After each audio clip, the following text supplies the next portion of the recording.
Welcome, today I'm with Jabra Elite 85H and I'll show you how you can open Equalizer of these headphones.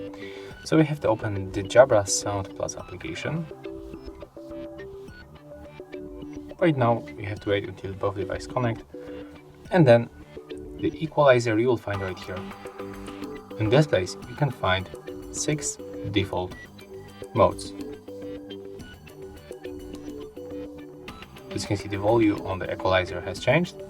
Every time I'm tapping on the modes. You can also adjust them manually or just simply reset. If you want to adjust manually, tap right here on the plus, and here you can change however you want, and then tap save. You can name your mode and it will appear right here. So as you can see, it's very simple. If you find this video helpful, remember to like, comment and subscribe.